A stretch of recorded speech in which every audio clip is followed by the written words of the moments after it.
जय हिंद, वंदे मातरम। स्वागत है आप सभी साथियों का गेंजल लर्निंग गुरुजी प्लेटफॉर्म में। तो जितने भी अभ्यर्थी इस बार बिहार शिक्षक भर्ती की परीक्षा दे रहे हैं उनको बहुत ढेर सारी शुभकामनाएं गेंजल लर्निंग गुरुजी प्लेटफॉर्म से।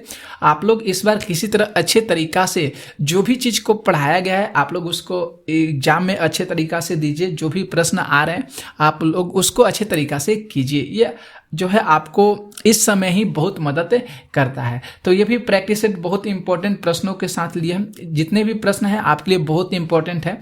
90 प्रश्न जो है आज की क्लास में हम लोग करने वाले हैं। बहुत इंपॉर्टेंट क्लास होगी आप लोगों के लिए।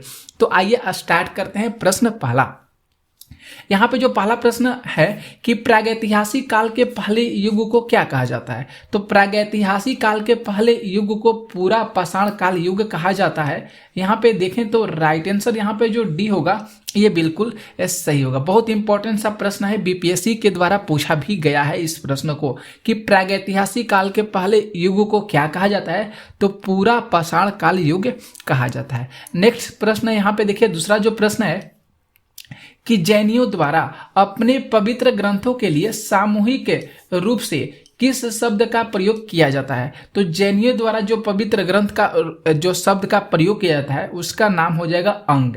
यहाँ पे राइट आंसर जो डी होगा बी होगा, ये बिल्कुल सही होगा। क्या होगा? बी आंसर बिल्कुल सही होगा, अंग होगा। ओके, नेक्स्ट प्रश्न यहाँ पे देखते हैं तीसरे नंबर प्रश्न को।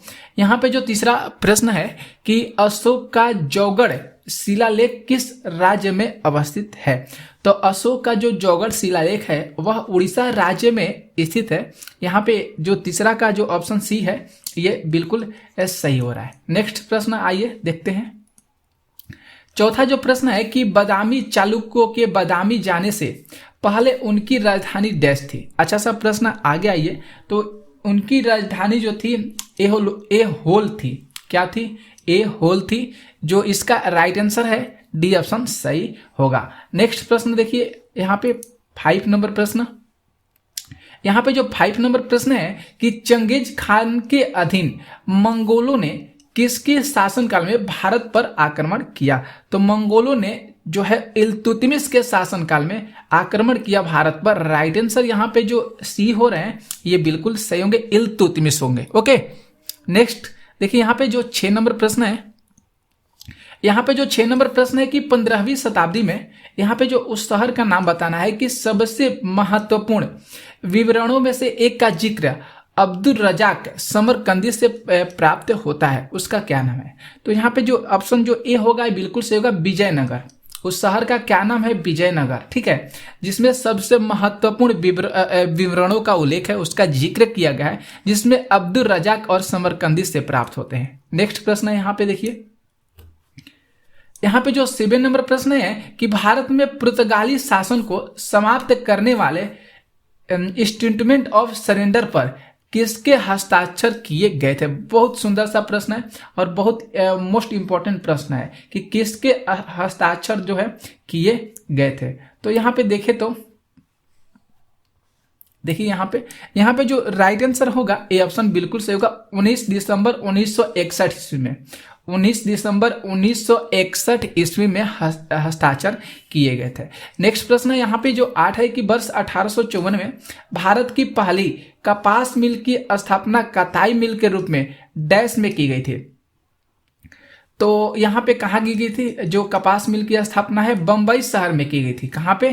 तो बम्बई शहर में की गई थी। ए ऑप्शन यहाँ पे राइट हो रहा है। नेक्स्ट प्रश्न जो 9 है कि वहाबी आंदोलन का मुख्य उद्देश्य क्या था। वहाबी आंदोलन का जो मुख्य उद्देश्य था इस्लाम को परिशुद्ध करना। इस्लाम को परिशुद्ध करना। यहाँ पे जो राइट आंसर बी हो रहा है ये बिल्कुल सही हो रहा है। क्या था? इस्लाम को परिशुद्ध करना। नेक्स्ट यहाँ पे जो नेक्स्ट प्रश्न है 10 कि कोई सत्याग्रही अहिंसा द्वारा विजय प्राप्त कर सकता है। कोई सत्याग्रही अहिंसा द्वारा विजय प्राप्त कर सकता है। तो यहाँ पे देखिए कैसे विजय प्राप्त कर सकता है। तो अत्याचारियों की अंतरात्मा को प्रभावित करके वह जो है विजय प्राप्त कर सकता है। तो राइट आंसर यहाँ पे जो सी हो रहा है ये बिल्कुल सही हो रहे हैं। नेक्स्ट प्रश्न पे आते हैं 11 जो प्रश्न है कि भारत के पश्चिमी बिंदु का नाम बताइए। भारत के पश्चिमी बिंदु का नाम हो जाएगा गौरमोता। यहाँ पे जो डी ऑप्शन है ये सही होगा। क्या होगा? भारत के पश्चिमी बिंदु का नाम गौरमोता हो जाएगा। ओके, इसके बाद आते हैं प्रश्न हम लोग नेक्स्ट। देखिए यहाँ पे जो 12 नंबर प्रश्न है, यहाँ पे दोस्तों 12 जो प्रश्न है कि निम्नलिखित में से किस पर्वत श्रृंखला की सर्वोच्च चोटियों में से एक महेंद्रगिरी चोटी है? तो यहाँ पे डी ऑप्शन बिल्कुल से होगा, पूर्वी घाटी की चोटी है। यहाँ पे जो डी ऑप्शन है ये बिल्कुल से होंगे पूर्वी घाटी की चोटी। नेक्स्ट प्रश्न देखिए, यहाँ पे जो नेक्स्ट नंबर प्रश्न है यहाँ पे 13 जो प्रश्न है कि गोवा राज्य का कुल क्षेत्रफल कितना है? तो गोवा राज्य का कुल क्षेत्रफल जो है 3702 किलोमीटर जो है स्क्वायर है। गोवा राज्य का क्षेत्रफल कितना है? तो 3702 किलोमीटर स्क्वायर है। ओके, तो 13 नंबर तक प्रश्न। चलिए हम लोग अगले प्रश्न पे आते हैं। यहाँ पे देखिए साथियों, जो 14 नंबर प्रश्न है यहाँ पे कह रहे हैं कि इनमें से कौन सी नदी पंजाब राज्य से होकर नहीं गुजरती है? इनमें से कौन सी नदी है?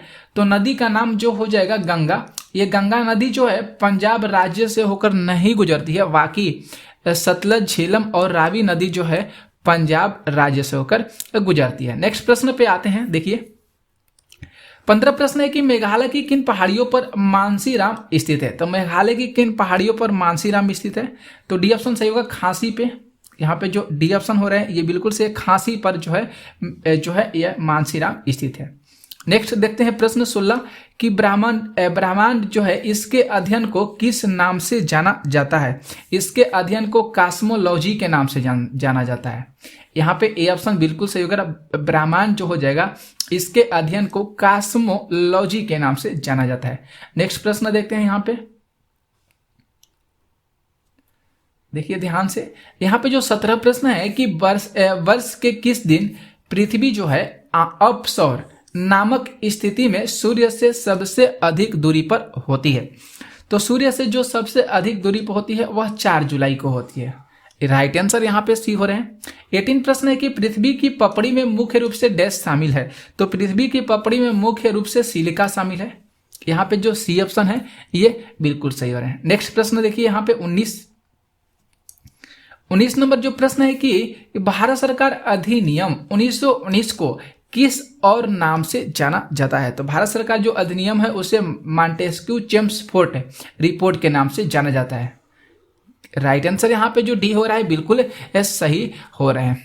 नेक्स्ट प्रश्न पे आते हैं। देखिए यहाँ पे जो 20 प्रश्न है कि निम्नलिखित में से कौन से विषय संघ सूची के भाग हैं? तो उस विषय का नाम हो जाएगा बैंकिंग। बैंकिंग जो है ये संघ सूची के भाग होते हैं। ए ऑप्शन यहाँ पे बिल्कुल सही हो रहे हैं। नेक्स्ट प्रश्न देखिए यहाँ पे जो 21 नंबर प्रश्न है कि किस अनुच्छेद के तहत भारत के प्रत्येक नागरिक को स्वास्थ्य का अधिकार दिया गया है? तो भारत के जो प्रत्येक नागरिक को जो है स्वास्थ्य का अधिकार दिया गया है, किस आर्टिकल के अंतर्गत? ये प्रश्न में पूछा गया है 21 प्रश्न में। तो यहाँ पे अगर देखें तो आर्टिकल जो 21 है उसमें इस बातों को सुस्पष्ट किया गया है। यहाँ पे डी ऑप्शन सही हो रहे हैं। नेक्स्ट प्रश्न है 22 की भारतीय संविधान का वह कौन सा अनुच्छेद यह बताता है कि भारत के प्रत्येक नागरिक का कर्तव्य है कि वह वैज्ञानिक स्वभाव, मानवतावाद और जांच और सुधार की भावना विकसित कर सके? बहुत सुंदर सा प्रश्न है ये। तो यहाँ पे देखें तो सी ऑप्शन बिल्कुल सही होगा। आर्टिकल 51 के ए में इस बातें को बताया गया है कि और ये भारत के प्रत्येक नागरिक का भी कर्तव्य है कि उनके पास वैज्ञानिक समाज की स्वभाव की भावना उत्पन्न होनी चाहिए, विकसित होना चाहिए, उनके पास मानवता होना चाहिए। ठीक है, तो यहाँ पे सी ऑप्शन सही हो रहा है। नेक्स्ट प्रश्न देखिए यहाँ पे जो 23 प्रश्न है, निम्नलिखित में से कौन सा भारत के राष्ट्रपति के चुनाव में भाग लेते हैं? तो भारत के राष्ट्रपति के चुनाव में जो है यहाँ पे संसद और राज्यों की जो विधानसभाएं के दोनों सदनों के जो निर्वाचित सदस्य होते हैं ये भारत के राष्ट्रपति के चुनाव में भाग लेते हैं। नेक्स्ट प्रश्न यहाँ पे देखते हैं। यहाँ पे जो 24 प्रश्न है कि राज्यसभा अध्यक्ष के रूप में निम्नलिखित में से किसका उल्लेख किया जाता है। तो राज्यसभा के रूप में जो है यहाँ पे जो उपराष्ट्रपति हैं इनका उल्लेख किया जाता है। यहाँ पे जो सी ऑप्शन है ये सही हो रहे हैं। नेक्स्ट प्रश्न हम लोग देखते हैं यहाँ पे 25 जो प्रश्न है कि निम्नलिखित में से लोकसभा की शक्ति कौन सी है। तो लोकसभा की अगर शक्ति की बात करें यहाँ पे देख लीजिएगा ध्यान से, यहाँ पे ध्यान से देखिएगा दोस्तों, लोकसभा की शक्ति, तो लोकसभा की जो शक्ति होती है वह संविधान में संशोधन करती है।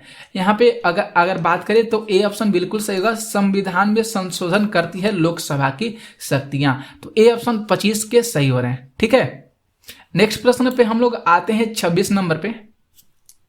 यहाँ पे जो 26 नंबर प्रश्न है कि निम्नलिखित में से कौन द्विसदनात्मक विधायिका वाला प्रांत नहीं है। तो यहाँ पे सी ऑप्शन सही होगा, गुजरात जो हो जाएगा। यहाँ पे द्विसदनात्मक विधायिका वाला प्रांत नहीं है।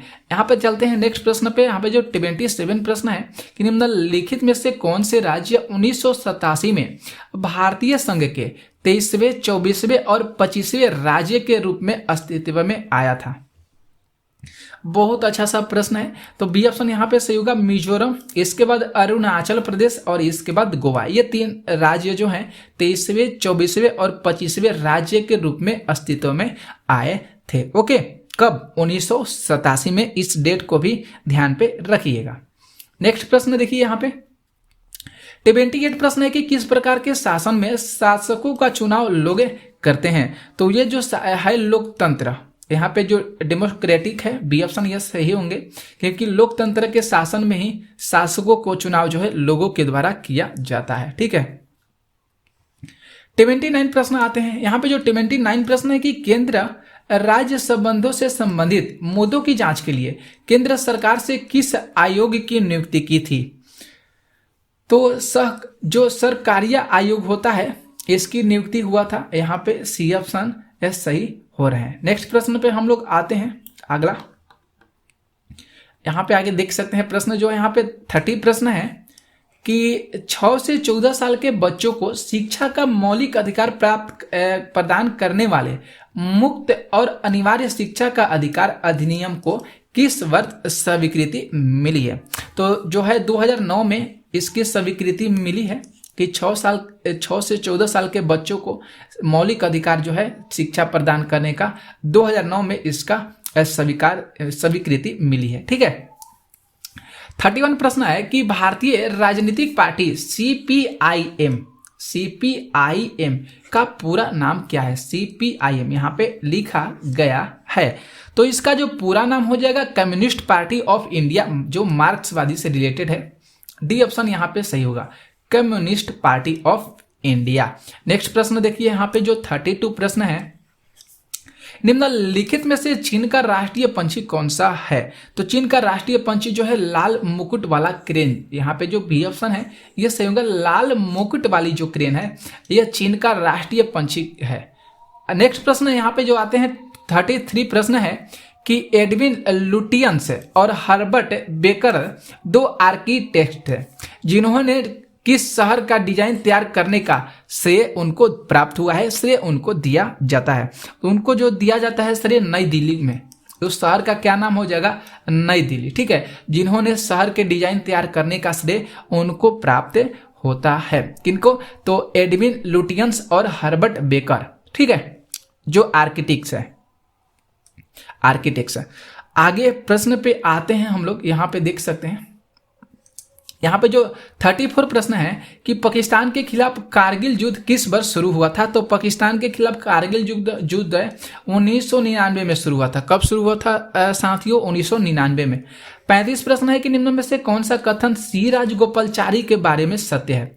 सी राजगोपालचारी के बारे में कौन सा कथन सत्य है, आइए हम लोग यहाँ पे थोड़ा सा ध्यान से देख लेते हैं। तो सी राजगोपालचारी के बारे में जो सत्य है यहाँ पे बी ऑप्शन सही होगा, वह पद्म श्री पुरस्कार पाने वाले व्यक्ति थे। वह पद्म श्री पुरस्कार पाने वाले व्यक्ति थे। बी ऑप्शन यहाँ पे सही हो रहे हैं।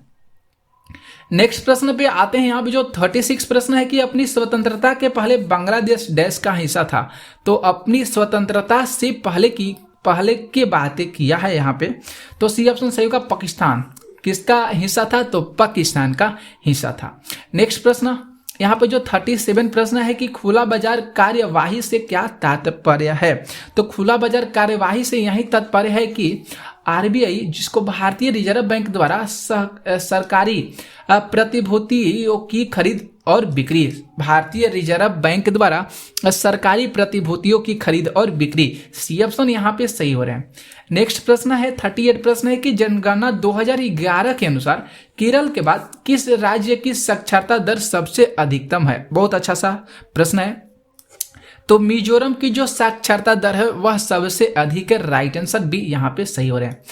यहाँ पे नेक्स्ट प्रश्न है कि भारत में राष्ट्रीय खाद्य सुरक्षा अधिनियम निम्न में से किस वर्ष अधिनियमित किया गया था? बहुत अच्छा सा प्रश्न है।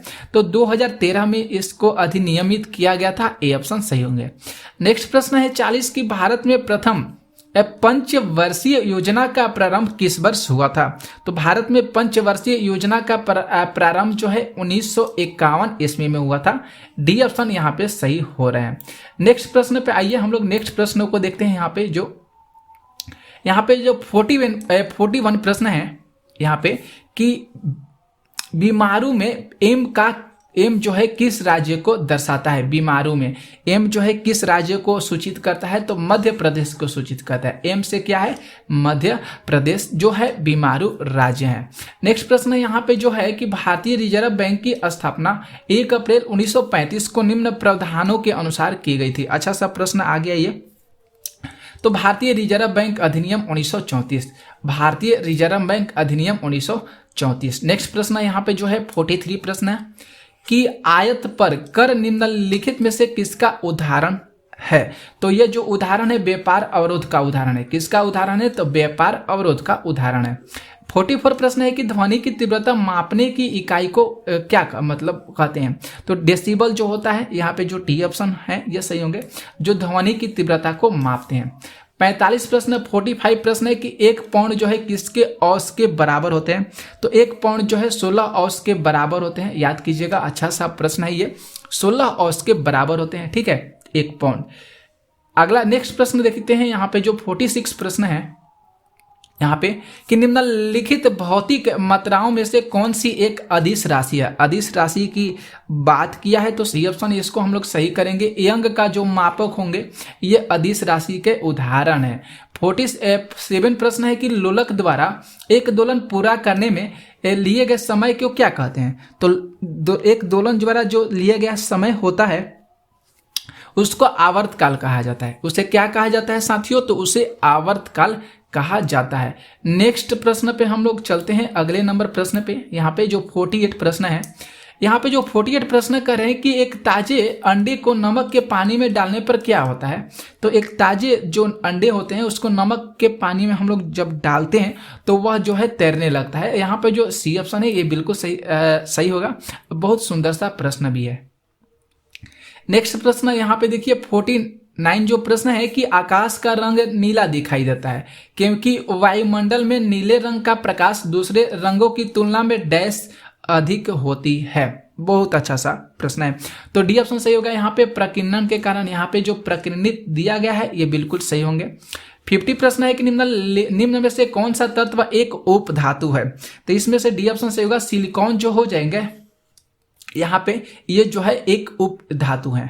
नेक्स्ट प्रश्न पे यहाँ पे आते हैं। 51 प्रश्न है कि नीला लिटमस पेपर अम्लीय घोल के संपर्क में डैश हो जाता है। तो नीला लिटमस जो है अम्लीय घोल के संपर्क में लाल हो जाता है। यहाँ पे जो ए ऑप्शन हो रहे हैं सही हो रहे हैं। 52 प्रश्न है कि सबसे दुर्लभ तत्व कौन सा है? तो सबसे दुर्लभ तत्व जो हो जाएगा अस्टेटिन हो जाएगा। यहाँ पे ए अस्टेटिन जो है सबसे दुर्लभ तत्व है। यहाँ पे 53 प्रश्न है कि हाइड्रोजन पराऑक्साइड का साधारण नाम क्या है? तो हाइड्रोजन पराऑक्साइड का जो साधारण नाम है उसका नाम है ब्लीच। यह जो है तरल पदार्थ है, ब्लीच नाम है। ठीक है, हाइड्रोजन पराऑक्साइड का नाम है।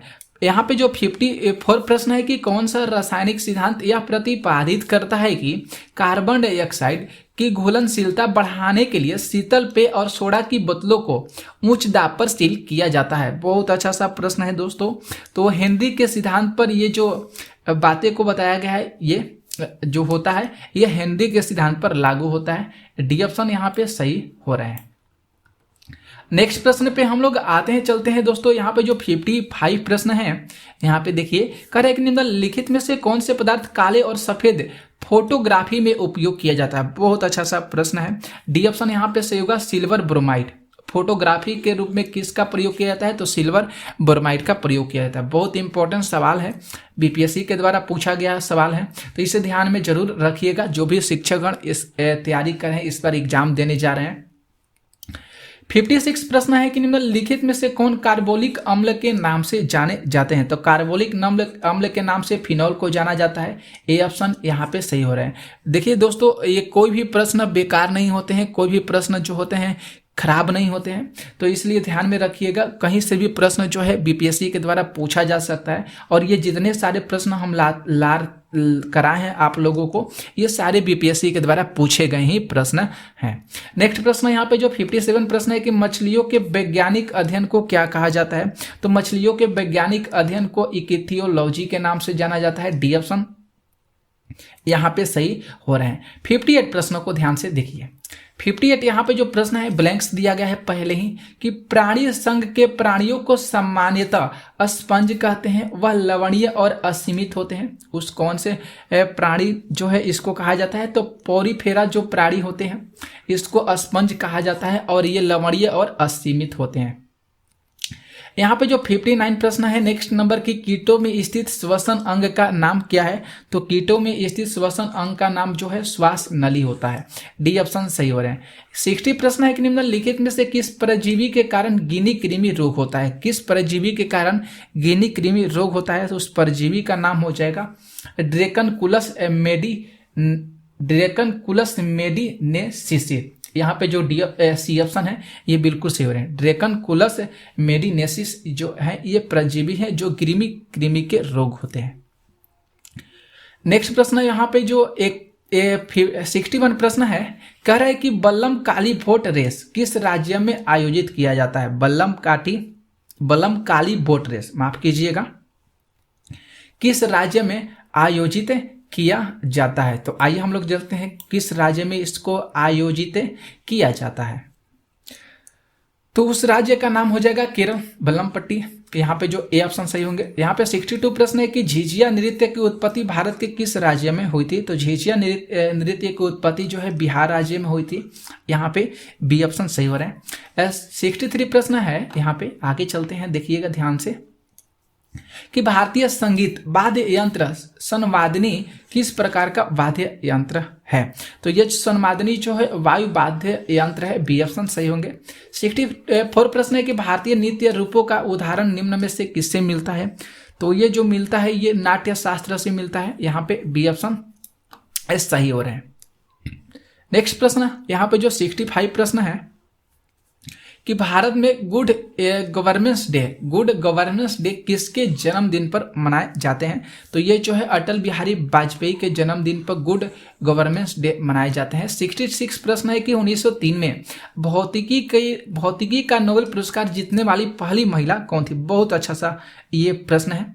तो मैरी क्यूरी जो है ये भौतिकी में सबसे पहले नोबेल पुरस्कार जीतने वाली जो है प्रथम महिला है। ठीक है, नेक्स्ट प्रश्न पे हम लोग आते हैं। देखिए नेक्स्ट प्रश्न,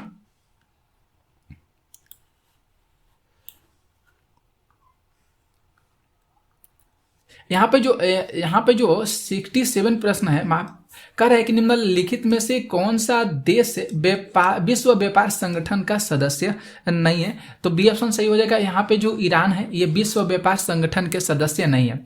68 प्रश्न है कि ईवीएम का पूर्ण रूप क्या है? एबीएम, माफ कीजिएगा, एबीएम का पूर्ण रूप क्या है? तो एबीएम का पूर्ण रूप जो होगा एंटी बैलिस्टिक मिसाइल हो जाएगा। एंटी बैलिस्टिक मिसाइल जो है एबीएम का पूर्ण रूप है। डी ऑप्शन सही होंगे। 69 प्रश्न, यहाँ पे जो 69 प्रश्न है कि शुष्क वन अनुसंधान जो संस्थान है ये कहाँ पे स्थित है? तो शुष्क वन अनुसंधान संस्थान जो है जोधपुर में स्थित है, डी ऑप्शन यहाँ पे सही हो रहा है।